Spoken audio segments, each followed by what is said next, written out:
Assalamualaikum warahmatullahi wabarakatuh. Perkenalkan, nama saya Abdullah Hijrat dengan NIM 28921502337. Saya dari Fakultas Ekonomi dan Bisnis, Prodi Manajemen.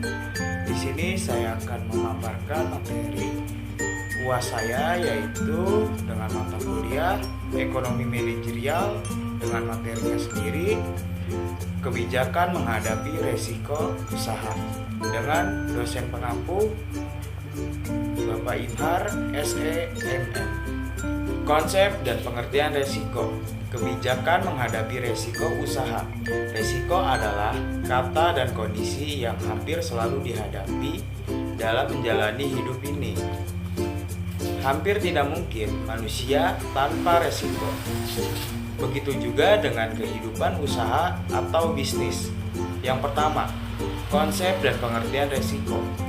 Pengertian atau definisi resiko dari berbagai sumber para ahli.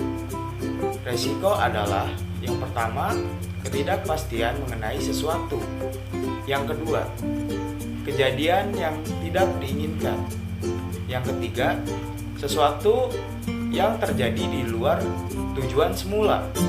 Yang keempat, kemungkinan terjadinya sesuatu yang merugikan resiko. Resiko adalah kejadian yang tidak diinginkan, merupakan bagian dari kehidupan yang dapat terjadi, tetapi tidak selalu dapat dihindari, atau part of business which can be unavoidable.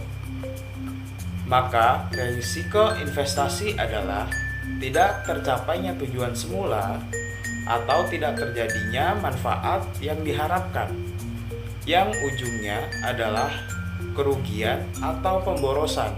Resiko dan pengambilan keputusan. Cara lazim menghadapi resiko. A. Menghindari resiko adalah cara yang paling mudah dalam menghadapi resiko, yaitu dengan cara menghindari penyebab timbulnya resiko. Hanya saja perlu diingat, tidak semua resiko dapat dihindari, karena resiko adalah bagian dari kehidupan. B. Mengurangi resiko. Bila resiko tidak mungkin dihindari, tentu resiko tersebut harus dihadapi.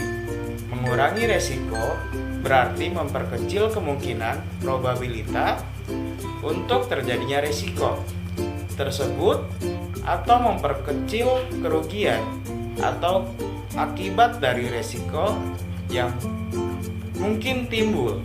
Cara mengurangi resiko.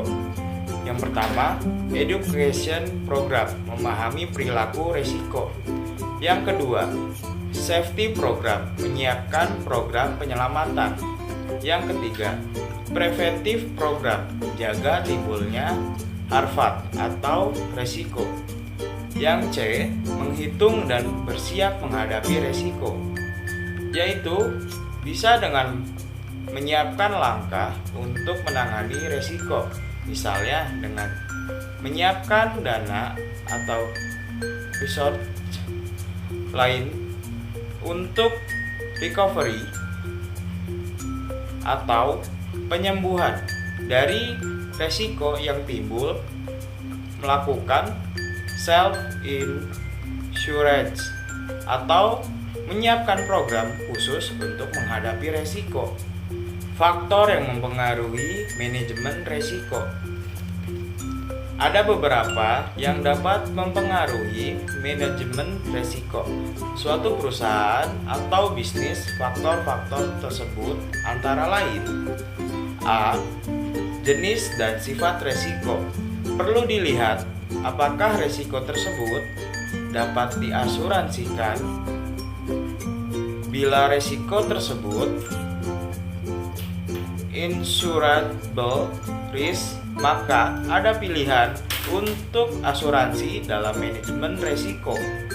Namun, bila termaksud uninsurable risk, maka tidak ada pilihan untuk ikut asuransi khusus untuk resiko yang dapat diasuransikan atau insurable risk. Ada beberapa persyaratan yang harus dipenuhi oleh resiko tersebut, yaitu pertama, peluang atau probability terjadinya resiko tersebut harus dapat diperkirakan. Yang kedua, besarnya kerugian yang timbul oleh resiko tersebut harus terukur. Yang ketiga, resiko atau kerugian tersebut terjadi tidak direkayasa. Yang keempat, resiko atau kerugian tersebut tersebar luas di semua wilayah. Yang kelima, perusahaan asuransi berhak untuk menerima atau menolak resiko yang akan diasuransikan. Yang keenam, perusahaan asuransi dapat menolak atau membayar resiko yang terlalu kecil sehingga biaya memproses tagihan lebih besar dari tagihan. Oleh karena itu, biasanya timbul deductible atau pengeluaran dari insured bila melakukan tagihan atau klaim. Sebaiknya resiko yang tidak dapat dikriteria risik yang dapat diasuransikan dimasukkan ke dalam yang tidak dapat diasuransikan. Baik, cukup sekian. Terima kasih. Mohon maaf bila ada salah kata atau pemaparan saya yang kurang jelas. Saya akhiri. Billahi taufiq wal hidayah. Wassalamualaikum warahmatullahi wabarakatuh.